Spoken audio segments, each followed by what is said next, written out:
안녕하세요. 저는 김정숙입니다. 올해 72살입니다.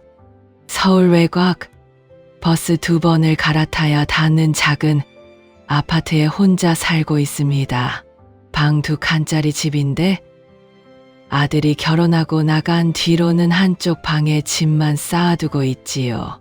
볕이 잘 드는 거실에 앉으면 맞은편 베란다로 하늘이 보입니다. 이 이야기를 시작할 무렵 그 하늘에는 봄 벚꽃이 한창이었습니다.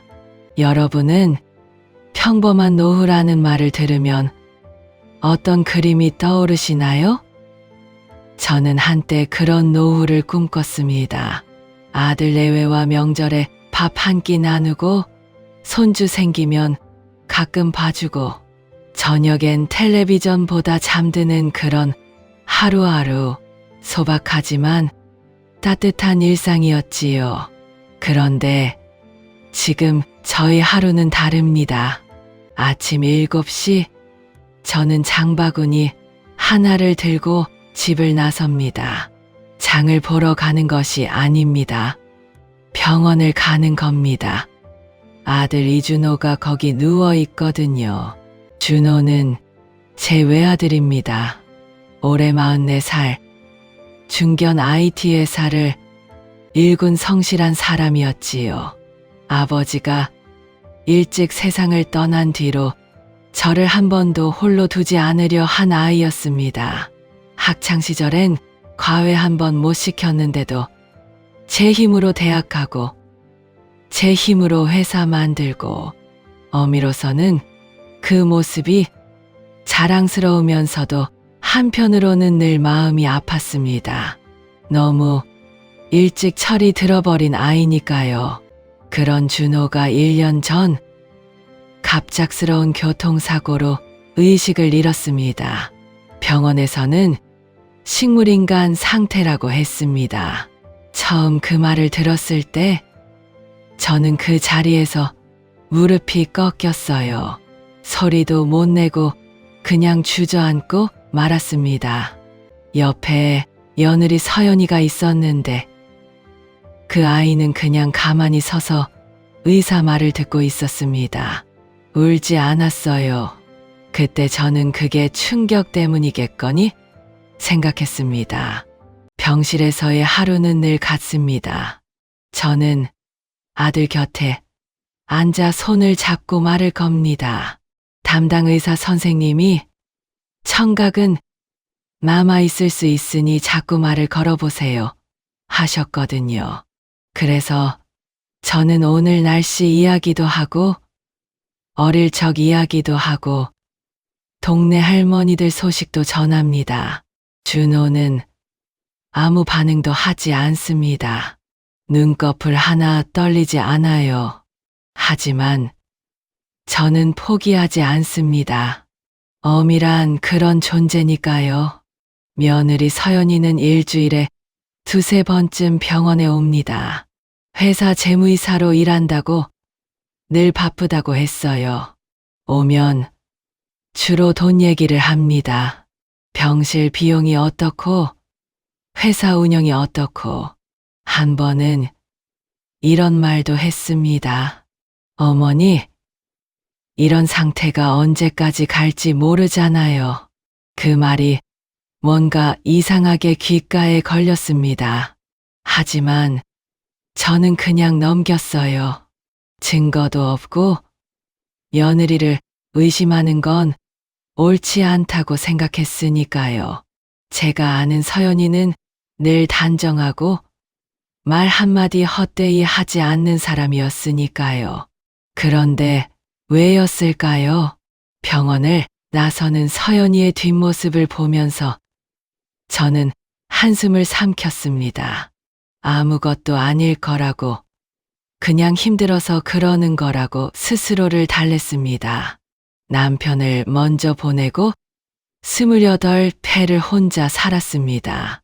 그 세월 동안 저는 제 자신을 많이 낮추며 살았어요. 나이 든 여자가 뭘 안다고, 나이 든 어미가 뭘 안다고, 그렇게 스스로를 작게 만들며 살아왔습니다.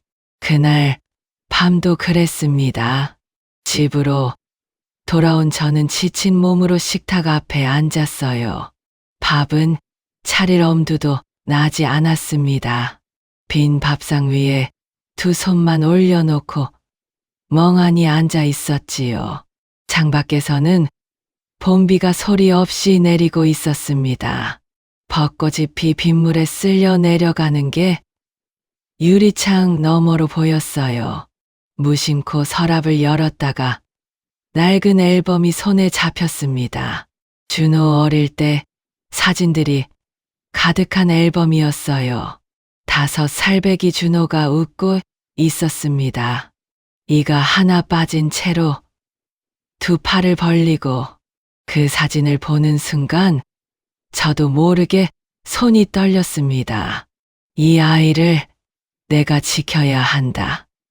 아직은 그게 전부였습니다. 뭔가 잘못됐다는 느낌, 하지만 무엇이 잘못된 건지 모르는 그 답답함. 저는 앨범을 가슴에 안고 오래 앉아 있었습니다. 봄비는 밤새 내렸고 병원 어딘가에서 준호는 눈을 감은 채 숨을 쉬고 있었겠지요. 진짜 싸움은 그날 밤 자정이 지나서야 시작되었습니다. 그날 밤 저는 잠을 이루지 못했습니다. 빗소리가 창을 두드리는 내내 눈을 뜨고 누워 있었어요. 준호 5살 사진이 자꾸 눈앞에 어른거렸습니다. 이가 하나 빠진 채로 웃던 그 얼굴. 그러다 문득 핸드폰이 울렸습니다. 자정이 막 넘은 시간이었어요. 발신자 표시가 없었습니다. 처음엔 그냥 끊으려 했어요. 이 나이에 밤중에 모르는 번호가 오면 10중 8구 장난이거나 보이스피싱이니까요. 여러분도 그런 전화 한 번쯤 받아보셨지요? 그런데 전화가 끊기지 않았습니다. 울리고 또 울리고 저는 결국 손을 뻗었습니다. 여보세요. 아무 소리도 들리지 않았습니다. 잠시 기다렸어요. 그냥 끊으려는 순간이었습니다. 그때였습니다. 엄마. 저는 그 자리에서 굳어버렸습니다. 숨이 멎는 것 같았어요. 희미하고 가늘고 바람 빠지는 것처럼 작은 목소리였지만 저는 알았습니다. 30년 넘게 들어온 목소리인데 모를 리가 없었지요. 준호였습니다. 준호야? 준호 너야? 엄마야. 엄마. 어떻게 된 거야? 깨어난 거야? 손이 떨렸습니다. 목소리도 떨렸어요. 눈물이 쏟아지는 것도 몰랐습니다. 준호는 천천히, 아주 천천히 말했습니다. 엄마, 조용히 해. 아무한테도 말하면 안 돼. 저는 그 말 뜻을 처음엔 이해하지 못했어요. 깨어났으면 기쁜 일 아닌가요? 병원에 알려야 하고 며느리한테도 연락해야 하고. 그런데 준호는 제 말을 막았습니다. 서연이한테는 절대 말하지 마. 알겠지? 절대. 그 단어가 공중에 떠서 사라지지 않았습니다. 저는 한참 아무 말도 못했습니다. 창밖엔 여전히 비가 내리고 있었고 방 안은 너무 조용했어요. 손에 쥔 핸드폰만 뜨거웠습니다. 준호야, 그게 무슨 소리야? 서연이가 얼마나 걱정을, 말을 잇지 못했어요. 사실 저도 알고 있었으니까요. 서연이가 걱정하는 표정을 저는 한 번도 본 적이 없다는 걸. 병실에서 남편 손을 잡는 걸 본 적이 없다는 걸. 그저 마음속으로만 담아두었던 것들이 그 순간 목구멍까지 차올랐습니다. 준호는 더 말하지 않았습니다. 이것만 전하려 했던 것처럼 전화가 뚝 끊겼어요. 저는 그 자리에서 한참을 앉아 있었습니다. 여러분, 생각해 보신 적 있으신가요? 가장 기쁜 소식이 동시에 가장 무서운 소식이 되는 순간을요. 저는 그날 밤 처음 그걸 알았습니다. 아들이 살아있다는 사실이 기뻐서 눈물이 나는데 그 아들이 한 말 때문에 온몸이 얼어붙는 그 기분, 기쁨과 공포가 뒤섞이면 사람이 어떻게 되는지 그날 밤 저는 온몸으로 겪었습니다. 날이 밝았습니다. 저는 한숨도 자지 못한 채 병원으로 갔어요. 준호의 병실 문을 열었을 때 그 아이는 여전히 눈을 감고 누워 있었습니다. 아무것도 달라지지 않은 것처럼 기계 소리만 일정하게 울리고 있었어요. 저는 아들 손을 잡고 오래 들여다봤습니다. 야윈 손이었어요. 1년 사이에 많이 말랐지요. 이 손으로 회사를 읽었고 이 손으로 저한테 용돈 봉투를 건네주던 아이인데 저는 그 손을 꼭 쥐고 입술을 깨물었습니다. 잠시 후 서연이가 들어왔습니다. 어머니, 일찍 오셨네요. 저는 고개를 들고 그 아이를 바라봤습니다. 단정하게 차려입은 모습, 흐트러짐 하나 없는 표정. 그 얼굴을 보면서 저는 평소처럼 웃으려 했어요. 그런데 잘 되지 않았습니다. 응, 일찍 잠이 깼어. 그게 전부였습니다. 저는 그날 아무 말도 하지 않았어요. 준호가 한 말도, 밤새 제가 느낀 것도 꾹 눌러 담고 그냥 앉아 있었습니다. 서연이는 병실에 10분쯤 있다가 회의가 있다며 나갔어요. 저는 그 뒷모습을 바라봤습니다. 시선을 피하지도 한숨을 쉬지도 않았습니다. 그냥 가만히 봤어요. 제가 말씀드리고 싶은 건요. 무인이 된다는 게 꼭 힘이 없어진다는 뜻은 아니라는 겁니다. 오히려 평생 참아온 것들이 쌓이고 쌓여서 어느 순간 단단해지는 때가 옵니다. 저는 그날 그걸 느꼈어요. 슬픔이 분노가 되고 분노가 어느 순간 고요해지는 그 감각. 집으로 돌아오는 버스 안에서 저는 창밖을 봤습니다. 어젯밤 빗물에 다 떨어진 줄 알았던 벚꽃이 아직 몇 송이 남아 있었어요. 바람에 흔들리면서도 붙어 있었습니다. 준호가 말했습니다. 아무한테도 말하지 말라고. 특히 서연이한테는 절대. 저는 그 말을 지킬 생각이었습니다. 그리고 한 가지를 더 하기로 했어요. 알아내기로 했습니다. 도대체 무슨 일이 있었던 건지. 이 어미가 72살 이 어미가 직접 결심을 했다고 해서 바로 길이 열리는 건 아니더라고요. 알아내겠다고 마음먹은 날 밤 저는 식탁에 앉아 메모지를 꺼냈습니다. 뭔가 적어보려 했어요. 그런데 손이 멈췄습니다. 도대체 어디서부터 시작해야 하는 건지. 72살 노인이 무슨 수로 뭘 알아낸다는 건지. 메모지는 하얗게 비어 있었고 저는 한참 그걸 들여다보다가 그냥 접어버렸습니다. 다음 날도, 그 다음 날도 저는 병원을 갔습니다. 준호 손을 잡고 앉아 있었어요. 그 아이는 여전히 눈을 감고 있었습니다. 저는 아무것도 모르는 척, 아무 일도 없는 척 앉아서 날씨 얘기를 했습니다. 그런데 속으로는 내내 같은 생각이 맴돌았어요. 준호야, 도대체 무슨 일이 있었던 거야? 그러던 어느 날 아침이었습니다. 준호에게서 문자가 왔어요. 발신자 표시 없는 번호로. 짧은 문장이었습니다. 엄마, 우리 집 서재, 책상 두 번째 서랍, 낡은 앨범 뒤에 작은 메모리 카드 있어. 찾아줘.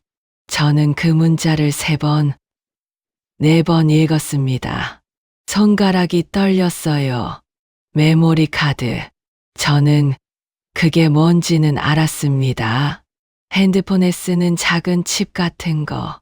그런데 그걸 왜 숨겨둔 건지, 거기에 뭐가 담겨 있는 건지는 알 수 없었어요. 문제가 있었습니다. 준호네 집 서재는 사고 이후로 며느리 서연이가 잠가 놓은 방이었습니다. 여러분, 상상이 되시나요? 아들 집인데, 아들 서재인데, 어미가 들어가지 못하는 상황이요. 저는 처음 그 문이 잠겨 있다는 걸 알았을 때 그냥 넘겼습니다. 정리할 게 있겠거니, 사적인 서류가 있겠거니. 하지만 그날은 달랐습니다. 그 잠긴 문이 갑자기 다르게 보였어요. 뭔가를 막아두기 위한 문처럼. 저는 며느리 서연이가 외출하는 날을 기다렸습니다. 사흘을 기다렸어요. 그 사흘 동안 저는 병원을 오가면서 내내 아무렇지 않은 척했습니다. 서연이 앞에서 웃고 밥도 먹고 평소와 똑같이. 그게 이렇게 힘든 일인 줄 몰랐습니다. 사람이 속마음을 숨기면서 얼굴을 꾸미는 일이 나이 들수록 더 어렵더라고요. 드디어 서연이가 출장이라며 하루 집을 비우는 날이 생겼습니다. 저는 아들 집으로 갔어요. 여분 열쇠는 예전에 준호가 맡겨놓은 게 있었습니다. 현관문을 열고 들어서는데 가슴이 두근거렸어요. 이 나이에 가슴이 이렇게 뛸 수 있나 싶을 정도로. 집 안은 조용했습니다. 커튼이 쳐져 있어서 낮인데도 어두웠어요. 서재 문 앞에 섰습니다. 잠겨 있었어요. 예상은 했지만 막상 손잡이가 돌아가지 않으니 다리에 힘이 빠졌습니다. 저는 잠시 그 앞에 서서 생각했어요. 어떻게 하나. 열쇠는 없고 문은 잠겼고. 그때 문득 생각난 게 있었어요. 준호가 어릴 때 방문 잠갔다가 열쇠를 잃어버린 적이 있었거든요. 그때 제가 동전으로 돌려서 열었습니다. 오래된 실내문이라 잠금 방식이 단순하거든요. 저는 지갑에서 100원짜리 동전을 꺼냈습니다. 손잡이 아래 홈에 끼우고 천천히 돌렸어요. 딸깍 문이 열렸습니다. 서재는 먼지 냄새가 났어요. 사고 이후로 아무도 들어오지 않았던 것 같았습니다. 준호가 쓰던 책상, 책장, 컴퓨터, 모든 게 그대로였어요. 저는 숨을 참고 책상 앞에 섰습니다. 두 번째 서랍을 열었어요. 안에는 서류 몇 장, 볼펜, 그리고 낡은 앨범 하나가 있었습니다. 앨범을 꺼냈어요. 준호 회사 창립 초기 사진들이 가득한 앨범이었습니다. 젊고 야윈 얼굴로 웃고 있는 준호. 저는 그 사진을 보다가 잠깐 멈칫했어요. 이 아이가 이걸 읽어냈는데 이 아이한테 도대체 무슨 일이. 정신을 차렸습니다. 앨범 뒤를 살폈어요. 뒷표지 안쪽 작은 투명 봉투가 붙어 있었습니다. 그 안에 손톱만 한 메모리 카드가 하나 있었어요. 저는 그걸 손가락으로 집어내면서 숨을 내뱉었습니다. 몸이 떨렸어요. 기쁨인지 두려움인지 저도 몰랐습니다. 그때였습니다. 현관 도어락 소리가 났습니다. 삐삐삐 번호를 누르는 소리. 저는 그 자리에서 굳어버렸어요. 서연이가 돌아온 겁니다. 출장이 취소됐는지 아니면 뭔가 두고 간 게 있는 건지 이유는 몰랐지만 시간이 없었습니다. 저는 메모리 카드를 주머니에 밀어넣고 앨범을 서랍에 도로 넣었어요. 서재문을 당겨 닫고 거실 쪽으로 나왔습니다. 현관문이 열렸습니다. 서연이와 눈이 마주쳤어요. 잠깐의 침묵이 흘렀습니다. 그 몇 초가 얼마나 길게 느껴졌는지요. 어머니, 여기 어떻게 오셨어요? 저는 태연한 척 웃었습니다. 준호 어릴 때 앨범이 생각나서 잠깐 보고 싶었어. 서연이는 저를 보았습니다. 무슨 생각을 하는 건지 알 수 없는 눈빛으로. 저는 시선을 피하지 않았어요. 그냥 조용히 서 있었습니다. 다음엔 미리 말씀해 주세요. 그게 전부였습니다. 서연이는 더 묻지 않았어요. 저는 천천히 인사를 하고 집을 나왔습니다. 엘리베이터를 타고 내려오는 동안 주머니 속 메모리 카드가 손바닥에 느껴졌습니다. 작고 차가웠어요. 이 작은 것 안에 무엇이 들어있는 걸까요? 준호는 왜 이걸 숨겨뒀을까요? 제가 말씀드리고 싶은 건요. 그 순간 저는 무섭지 않았습니다. 이상하지요? 잡힐 뻔했고 심장은 터질 것 같았는데 무섭지 않았어요. 오히려 조용했습니다. 마음 깊은 데서 뭔가 단단하게 자리를 잡는 느낌이었어요. 아들을 지키려는 마음이 두려움보다 컸던 겁니다. 집으로 돌아와 식탁 앞에 앉았습니다. 메모리 카드를 꺼내 테이블 위에 올려놓았어요. 저는 이걸 볼 방법이 없었습니다. 핸드폰에 꽂아보려 했지만 맞지 않았고 컴퓨터는 쓸 줄을 몰랐어요. 누군가의 도움이 필요했습니다. 믿을 수 있는 사람, 준호를 아끼는 사람. 저는 오래 생각하다가 한 사람의 얼굴을 떠올렸습니다. 준호 회사의 박성태 부장. 준호가 친동생처럼 아낀다고 했던 사람. 명절마다 전화해서 어머님 건강하세요? 묻던 사람. 그 사람이라면 믿을 수 있을 것 같았습니다. 저는 수첩을 꺼내 오래된 전화번호를 찾기 시작했습니다. 박성태 부장의 전화번호는 수첩 맨 뒤쪽에 있었습니다.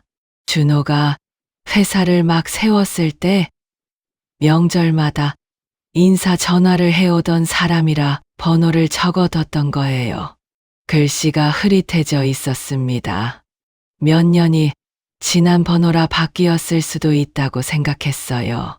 그런데 전화를 걸자 2번 만에 받았습니다. 여보세요? 박 부장님이시죠? 저 준호 어머니예요. 잠깐 침묵이 흘렀습니다. 그리고 그쪽에서 목소리가 달라졌어요. 조심스럽고 낮아진 목소리로 어머님, 어디 계세요? 제가 찾아뵐게요. 그 한마디에 저는 괜찮다는 걸 알았습니다. 이 사람은 믿을 수 있다고. 다음 날 오전 박 부장이 왔습니다. 제가 사는 아파트 앞 작은 커피숍에서 만났어요. 그는 1년 사이에 많이 수척해져 있었습니다. 눈밑이 어두웠고 예전보다 말수가 줄어 보였어요. 준호 사고 이후 회사가 많이 흔들렸다고 했습니다. 저는 메모리 카드를 꺼내 테이블 위에 올려놓았어요. 그는 그걸 보자마자 표정이 굳었습니다. 어머님, 이걸 어디서? 준호가 알려줬어요. 박 부장은 고개를 들어 저를 봤습니다. 뭔가 묻고 싶은 게 많은 눈빛이었지만 일단 노트북을 꺼냈어요. 메모리 카드를 연결했습니다. 저는 숨을 참고 화면을 봤어요. 영상이 재생됐습니다. 처음에는 그냥 도로였습니다. 차 앞으로 펼쳐진 평범한 도로. 저는 이게 뭔가 싶었어요. 블랙박스 영상이라고 했는데 그냥 달리는 화면이니까요. 그런데 얼마 지나지 않아 차 안에서 소리가 들리기 시작했습니다. 준호 목소리였어요. 차분하지만 단단한 목소리. 평소 준호가 화가 났을 때 내는 그 목소리였습니다. 감정을 억누르면서 또박또박 말하는 서연아, 회사 자금 말이야.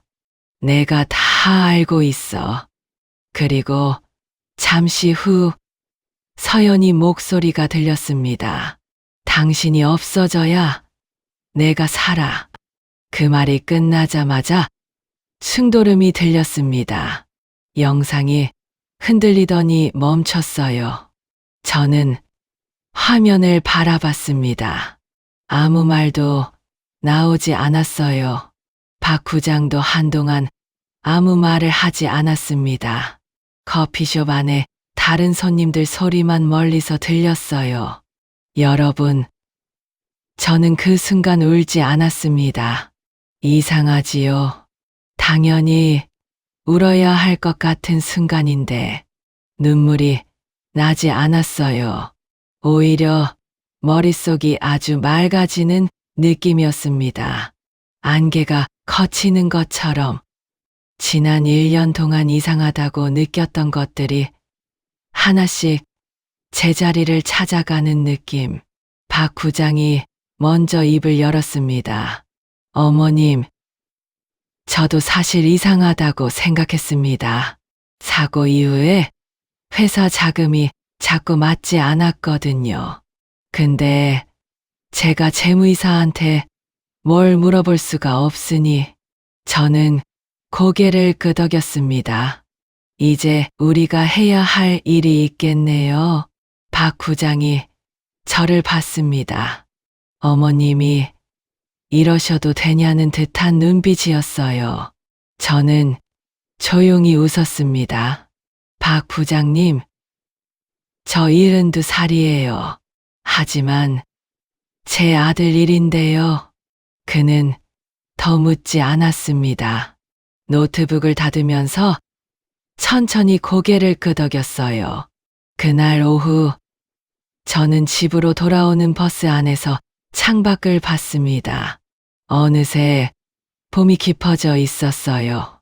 벚꽃은 다 지고 초록 잎이 돋아나 있었습니다.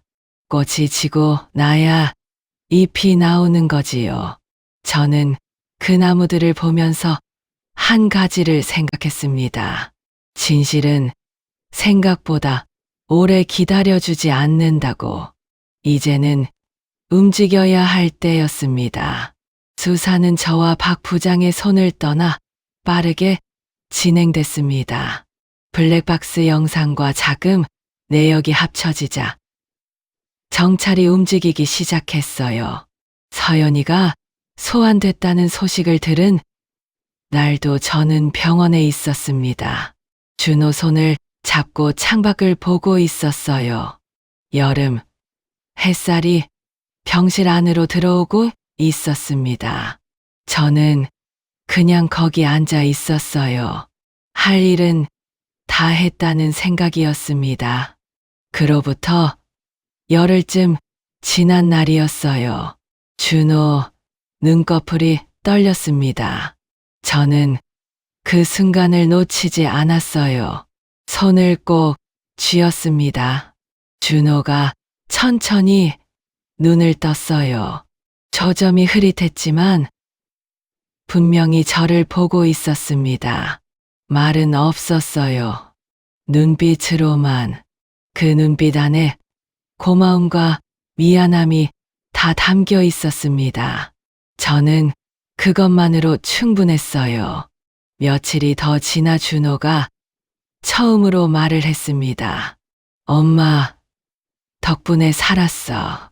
저는 웃으려 했어요. 그런데 웃다가 그만 울고 말았습니다. 닦지 않았어요.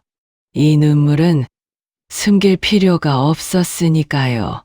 아니야, 내가 버텼지. 준호가 힘없이 웃었습니다. 5살 때 그 웃음이었어요. 오래된 앨범 속에서 보던 이가 하나 빠진 채로 웃던 그 얼굴. 세월이 흘러도 어미는 압니다. 자기 자식 웃음은 어디서든 알아보거든요. 준호는 회복이 더뎠습니다. 말을 다시 배우고 손을 움직이는 연습을 하고 조금씩 몸을 일으키고 저는 그 옆에서 매일 지켜봤어요. 재활치료사 선생님이 준호한테 뭔가를 시키면 저는 구석 의자에 앉아 속으로 같이 힘을 줬습니다. 별 소용은 없겠지만 그렇게 하지 않고는 못 배겼어요. 어미란 원래 그런 존재니까요. 어느 날 치료실 복도에서 준호가 처음으로 2발로 섰습니다. 혼자서요. 치료사 선생님 손을 살짝 짚긴 했지만 분명히 혼자 선 거였어요. 저는 그 모습을 보면서 입술을 꽉 깨물었습니다. 소리내어 울면 준호가 힘 빠질까봐 그냥 2 손을 모으고 서 있었어요. 창밖으로 가을 햇살이 곡도 바닥에 길게 깔려 있었습니다. 그 햇살이 참 따뜻했어요. 여러분, 인생은 우리가 준비됐을 때 오지 않습니다. 저는 72살에 가장 힘든 시간을 보냈어요. 가진 것도 없고 방법도 몰랐습니다. 그냥 어미라는 마음 하나뿐이었어요. 그런데 그걸로 충분했습니다. 제가 말씀드리고 싶은 건요. 우리가 누군가를 위해 버티는 그 시간이 결코 헛되지 않는다는 겁니다. 당장은 아무것도 달라지지 않는 것 같아도 그 마음은 반드시 닿더라고요. 저는 그걸 이번에 배웠습니다. 72살에 지금 여러분 곁에 지키고 싶은 사람이 있으신가요? 그 마음이 있다면 이미 가장 단단한 것을 가진 겁니다. 저는 오늘도 준호에게 갑니다. 이제는 병실이 아니라 재활치료실로요. 가을이면 걸을 수 있을 거라고 했는데 이미 서기 시작했습니다. 저는 그 다음을 기다립니다. 서두르지 않고 욕심내지 않고 그냥 옆에서 들어주셔서 고맙습니다.